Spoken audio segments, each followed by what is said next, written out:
दोस्तों, मैं आया हूँ ताजमहल और उसके पीछे यहाँ मुझे मंदिर के अवशेष मिले हैं।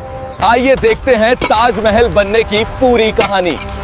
तो वीडियो को पूरा देखें और चैनल को सब्सक्राइब कर लीजिए। यमुना के किनारे खड़ा वह सफेद संगमरमर का ढांचा जिसे दुनिया ताजमहल के नाम से जानती है, केवल ईंटों और पत्थरों की इमारत नहीं है। यह एक ऐसा विचार है जिसने सदियों से प्रेमियों को प्रेरित किया और इतिहासकारों को उलझाया है। लेकिन पिछले कुछ दशकों में इस मोहब्बत की निशानी के गुंबदों के ऊपर एक अलग ही तरह का धुआं उठ रहा है, संदेह का धुआं। आज जब हम ताजमहल को देखते हैं तो हमारी आंखों के सामने दो तस्वीरें उभरती हैं। पहली तस्वीर एक मुगल बादशाह की है जिसने अपनी बेगम की याद में दुनिया का सबसे खूबसूरत मकबरा बनवाया। दूसरी तस्वीर एक प्राचीन मंदिर की है जिसे वक्त की धूल और राजनीति के पर्दों ने हमसे छिपा लिया है। इस कहानी की शुरुआत होती है उन बंद दरवाजों से जिन्हें खोलने की मांग आज देश की सबसे बड़ी अदालतों तक जा पहुंची है। ताजमहल के मुख्य चबूतरे के नीचे 22 ऐसे कमरे हैं जो सालों से बंद हैं। इन कमरों पर लगे ताले केवल लोहे के नहीं हैं, बल्कि ये उन राजों के पहरेदार हैं जो शायद इतिहास की पूरी किताब को ही बदल सकते हैं। याचिकाकर्ताओं का दावा है कि इन कमरों के पीछे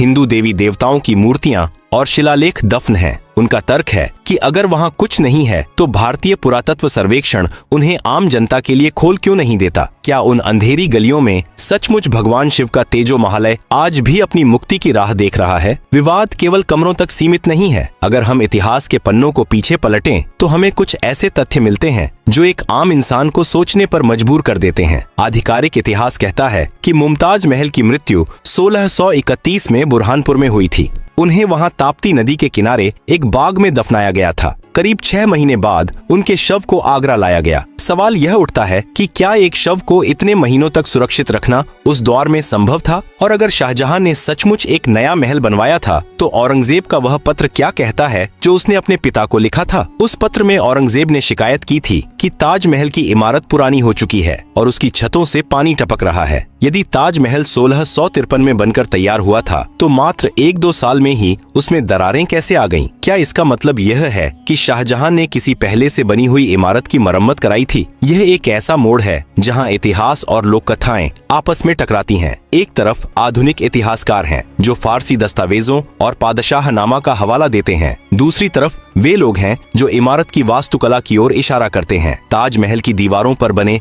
कमल के फूल, कलश की आकृतियां और वह त्रिशूल नुमा आकार जो गुंबद के सबसे ऊपर स्थित है, ये सब क्या केवल इत्तेफाक हैं? इस्लामी वास्तुकला में आमतौर पर चांद और सितारे का महत्व होता है, लेकिन ताजमहल के शिखर पर जो नारियल और कलश की आकृति दिखाई देती है वह हिंदू मंदिरों की एक खास पहचान है। आज की सूचना क्रांति के दौर में सच और झूठ के बीच की लकीर बहुत धुंधली हो गई है। पीएन ओक जैसे लेखकों ने एक ऐसी थ्योरी दी जिसने करोड़ों भारतीयों के मन में जिज्ञासा पैदा कर दी। उन्होंने दावा किया कि ताजमहल शब्द ही संस्कृत के तेजो महालय का अपभ्रंश है। हालांकि गंभीर इतिहासकारों ने इस थ्योरी को कई बार नकारा है, लेकिन जनता के मन में उठे सवालों का जवाब केवल कागजों से नहीं दिया जा सकता। लोग सबूत चाहते हैं। लोग उन 22 कमरों के भीतर की धूल को साफ होते देखना चाहते हैं। इस विवाद ने न केवल भारत में बल्कि पूरी दुनिया में हलचल मचा दी है। संयुक्त राष्ट्र की यह विश्व धरोहर स्थल आज एक कानूनी जंग का मैदान बन गई है। एक तरफ भारत की सांस्कृतिक पहचान है और दूसरी तरफ ऐतिहासिक न्याय की मांग। क्या सचमुच शाहजहां ने राजा जय सिंह से यह जमीन खरीदी थी? क्या उस वक्त वहां कोई हवेली थी या कोई भव्य मंदिर? अगर वह हवेली थी तो क्या उसे गिराकर ताजमहल बनाया गया या उसी ढांचे को सफेद संगमरमर से ढंक दिया गया? ताजमहल की उन ठंडी दीवारों के पीछे क्या कोई गर्भगृह आज भी धड़क रहा है या फिर यह सब केवल एक कल्पना है जिसे भावनाओं के सहारे जिंदा रखा जा रहा है? सच जो भी हो वह यमुना की लहरों की तरह खामोश नहीं रह सकता। उसे बाहर आना ही होगा। इतिहास अक्सर उन्हीं यादों को सहेजता है जिन्हें विजेता लिखवाना चाहते हैं, लेकिन कभी कभी धूल भरे तहखानों में रखे दस्तावेज कुछ ऐसी गवाही दे जाते हैं जो स्थापित कहानियों को चुनौती देने लगते हैं। ताजमहल के विवाद में सबसे महत्वपूर्ण मोड़ तब आता है जब हम उस जमीन के मालिकाना हक की बात करते हैं जिस पर यह विशाल इमारत खड़ी है। क्या यह जमीन खाली थी या यहाँ पहले से ही कोई ऐसी भव्य संरचना मौजूद थी जिसे हटाकर या बदलकर ताज का रूप दे दिया गया? इस रहस्य की परतें खोलने के लिए हमें राजस्थान की वीर भूमि जयपुर के राजघराने की ओर रुख करना होगा। पिछले कुछ वर्षों में जयपुर की पूर्व राजकुमारी और भाजपा सांसद दिया कुमारी ने एक ऐसा बयान दिया जिसने पूरे देश का ध्यान खींचा। उन्होंने दावा किया कि ताजमहल जिस जमीन पर बना है वह मूल रूप से जयपुर के राजा जय सिंह की निजी संपत्ति थी। उन्होंने यह भी कहा कि उनके पास ऐसे दस्तावेज मौजूद हैं जो साबित करते हैं कि मुगल बादशाह शाहजहां ने उस जमीन को अधिग्रहित किया था। लेकिन क्या यह अधिग्रहण जबरदस्ती था या किसी सौदे का हिस्सा? इतिहासकारों और शोधकर्ताओं ने जब जयपुर के सिटी पैलेस संग्रहालय के रिकॉर्ड खंगाले तो उन्हें शाहजहां द्वारा जारी किए गए कुछ शाही फरमान मिले। इनमें से एक विशेष फरमान जो 28 दिसंबर 1633 का बताया जाता है, इस पूरे विवाद की धुरी है। आधिकारिक ऐतिहासिक वृत्तांतों में इन फरमानों का विस्तृत जिक्र मिलता है। इन दस्तावेजों के अनुसार शाहजहां ने अपनी बेगम मुमताज महल को दफनाने के लिए यमुना किनारे की उस जगह को चुना जहां राजा मान सिंह की एक आलीशान हवेली हुआ करती थी। दिलचस्प बात यह है कि राजा जय सिंह वह जमीन बादशाह को मुफ्त में भेंट करना चाहते थे, क्योंकि वह मुगलों के प्रति वफादार थे और उनके सेनापति भी थे। लेकिन बादशाह शाहजहां ने इसे मुफ्त में लेने से इनकार कर दिया। इसके बदले में उन्होंने राजा जय सिंह को 4 अन्य बड़ी हवेलियां इनाम में दी, जो उस समय के दिल्ली और आगरा के इलाकों में स्थित थीं। यह तथ्य इस बात को कमजोर करता है कि जमीन जबरदस्ती छीनी गई थी, लेकिन यह एक नए और बड़े सवाल को जन्म देता है। उस हवेली का क्या हुआ? मुगल दरबार के आधिकारिक इतिहासकार अब्दुल हमीद लाहौरी ने अपनी पुस्तक पादशाहनामा में लिखा है कि मुमताज के मकबरे के लिए राजा मान सिंह की उस हवेली को चुना गया जो उस समय राजा जय सिंह के अधिकार में थी। लाहौरी ने इस जगह को आली मंजिल कहा है। कुछ लोग तर्क देते हैं कि हवेली या मंजिल शब्द का इस्तेमाल केवल रिहायशी इमारत के लिए नहीं बल्कि एक बड़े परिसर के लिए किया गया था, जिसमें मंदिर भी हो सकता था। पीएन ओक और उनके समर्थकों का मानना है कि वह हवेली दरअसल भगवान शिव का मंदिर तेजो महालय थी। यहाँ आकर विवाद भाषाई और वास्तुकला के जाल में उलझ जाता है। पीएन ओक ने तर्क दिया कि ताजमहल नाम मुमताज महल के नाम से नहीं निकला है, क्योंकि किसी भी मुगल दस्तावेज में इमारत को उस समय ताजमहल नहीं बल्कि रोजा ए मुनव्वरा कहा गया है। उनके अनुसार ताज शब्द तेजो का बिगड़ा हुआ रूप है और महल शब्द कभी मकबरे के लिए इस्तेमाल नहीं होता। हालांकि मुख्य धारा के भाषाविदों का कहना है कि ताज का अर्थ फारसी में मुकुट होता है और मुमताज महल के नाम के अंतिम हिस्से को ही इमारत का नाम बना दिया गया। लेकिन वास्तुकला की समानताएं कई बार विशेषज्ञों को भी हैरान कर देती हैं। ताज महल के बगीचे की बनावट पूरी तरह से फारसी शैली है, लेकिन इमारत का मुख्य ढांचा और उसके ऊपर स्थित गुंबद के नीचे की सजावट में जो कमल और कलश के चिन्ह हैं, वे शुद्ध भारतीय मंदिर शैली के प्रतीक हैं। सवाल यह है कि क्या शाहजहां ने उन कारीगरों का इस्तेमाल किया था जो मंदिर बनाने में माहिर थे, इसलिए उन्होंने अनजाने में ये चिन्ह बना दिए, या फिर वे चिन्ह उस पुरानी संरचना का हिस्सा थे जिसे शाहजहां ने नष्ट नहीं किया। विवाद का एक और सिरा 13वीं शताब्दी तक जाता है। कुछ शिलालेखों और स्थानीय मान्यताओं के आधार पर यह दावा किया जाता है कि राजा परमर्दी देव ने सन 1212 में यहाँ एक भव्य शिव मंदिर बनवाया था। अगर यह सच है तो क्या 400 साल बाद भी वह मंदिर उसी स्थिति में था जब शाहजहां ने उसे देखा? इतिहास की किताबें यहाँ मौन हो जाती हैं। ताजमहल की भव्यता को देखने के लिए हर साल लाखों लोग दुनिया भर से आते हैं। वे मुख्य मकबरे में जाते हैं, मुमताज और शाहजहां की कब्रों को देखते हैं और कुरान की आयतों से सजी दीवारों की प्रशंसा करते हैं। लेकिन बहुत कम लोग जानते हैं कि उनके पैरों के नीचे उस विशाल सफेद चबूतरे के भीतर एक अंधेरी दुनिया बसी है। ये हैं ताजमहल के वे 22 रहस्यमयी कमरे जो दशकों से आम जनता के लिए बंद हैं और जो आज एक बड़े विवाद का केंद्र बन चुके हैं। मई 2022 में यह मुद्दा तब सुर्खियों में आया जब इलाहाबाद हाई कोर्ट की लखनऊ बेंच में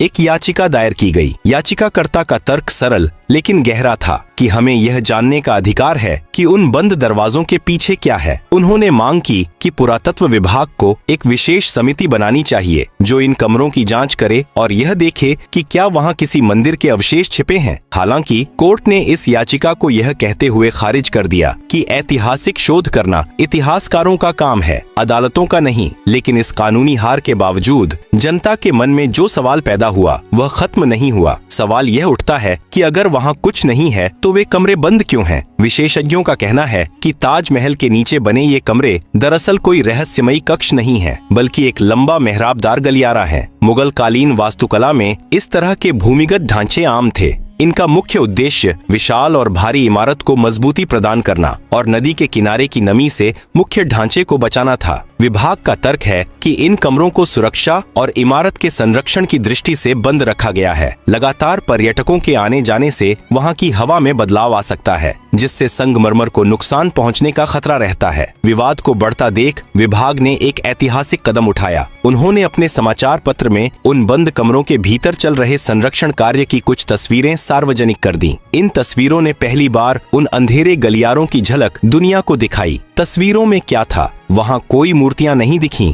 न ही कोई प्राचीन मंदिर के स्तंभ। वहां केवल ईंटों की दीवारें, चूने का प्लास्टर और मेहराबदार छतें दिखाई दी। विभाग ने दावा किया कि ये तस्वीरें उन लोगों के लिए जवाब हैं जो दावा करते हैं कि वहां मूर्तियां छिपे होने के सबूत हैं। लेकिन क्या इन तस्वीरों ने विवाद को सुलझा दिया? शायद नहीं। संदेह करने वालों ने उन तस्वीरों में भी नए सवाल ढूंढ लिए। उन्होंने उन ईंटों की दीवारों की ओर इशारा किया जो मेहराबों के बीच में चुनी गई थीं। सवाल पूछा गया कि ये दीवारें बाद में क्यों बनाई गईं? क्या इनके पीछे कुछ छिपाया गया है? इतिहासकारों का कहना है कि इन दीवारों को इसलिए बनाया गया था ताकि ढांचे को अतिरिक्त सहारा मिल सके। इस रहस्य को समझने के लिए हमें ताजमहल की तुलना दिल्ली के हुमायूं के मकबरे या सफदरजंग के मकबरे से करनी चाहिए। वहां भी इसी तरह के भूमिगत कक्ष और गलियारे मौजूद हैं। यह मुगल शैली की एक मानक प्रक्रिया थी। मुमताज की असली कब्र भी इसी तरह के एक भूमिगत कक्ष में स्थित है, जिसे साल में केवल 3 दिन खोला जाता है। फिर भी एक बड़ा सवाल खड़ा रहता है कि अगर शाहजहां ने इसे शून्य से बनाया था तो उसने नीचे इतने जटिल गलियारे क्यों बनवाए? क्या यह संभव है कि शाहजहां ने पहले से मौजूद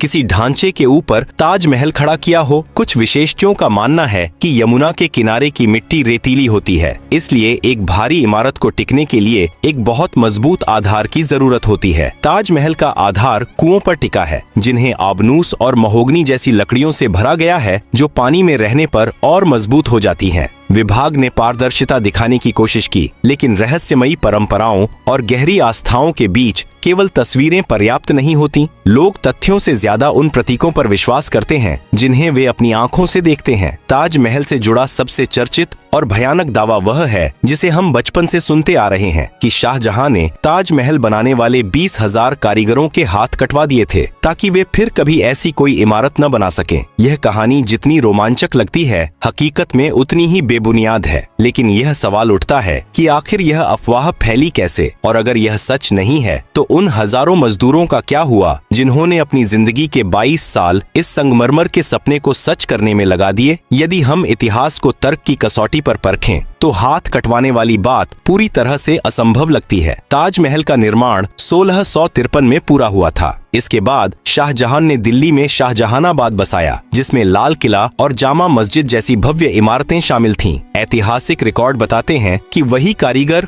और वही उस्ताद जिन्होंने ताजमहल बनाया था, वे ही लाल किले के निर्माण में भी शामिल थे। ताजमहल के मुख्य वास्तुकार उस्ताद अहमद लाहौरी थे। अगर उनके हाथ काट दिए गए होते तो क्या वे बाद में लाल किले का डिजाइन तैयार कर पाते? निश्चित रूप से नहीं। दरअसल इतिहासकारों का मानना है कि शाहजहां ने मजदूरों के साथ एक समझौता किया था। उन्हें बहुत बड़ी रकम दी गई थी और इस शर्त पर काम से सेवा मुक्त किया गया था कि वे मुगल सल्तनत के लिए किए गए अपने काम के हुनर का इस्तेमाल किसी और के लिए नहीं करेंगे। इसे तकनीकी भाषा में प्रतियोगिता न करने का अनुबंध कहा जा सकता है। समय के साथ काम न करने के वादे को लोक कथाओं ने हाथ कटवाने की क्रूर कहानी में बदल दिया। एक और प्रमाण आगरा का ताजगंज इलाका है। यह वह बस्ती है जिसे शाहजहां ने उन हजारों कारीगरों और मजदूरों के रहने के लिए बसाया था जो दुनिया के कोने कोने से ताजमहल बनाने आए थे। आज भी वहां रहने वाले कई परिवार खुद को उन कारीगरों का वंशज बताते हैं। उनके पास अपने पूर्वजों के औजार और उनकी कला विरासत के रूप में मौजूद है। यदि उनके हाथ काट दिए गए होते तो क्या वे अपनी कला को अगली पीढ़ियों तक पहुंचा पाते? अब वापस लौटते हैं उस मुख्य विवाद पर कि ताजमहल या तेजो महालय। इस यात्रा में हमने देखा कि इस सफेद संगमरमर के पीछे दावों और प्रतिदावों का एक अंतहीन जाल है। एक तरफ वास्तुकला के वे चिन्ह हैं जो प्राचीन भारतीय परंपरा की याद दिलाते हैं, और दूसरी तरफ वे फारसी दस्तावेज और शाही फरमान हैं जो इसे एक मकबरा साबित करते हैं। इतिहास की यह जंग केवल अदालतों या किताबों तक सीमित नहीं है, यह हमारी राष्ट्रीय पहचान से जुड़ गई है। कुछ लोग ताजमहल को विदेशी आक्रमणकारियों की निशानी मानते हैं तो कुछ इसे भारतीय श्रम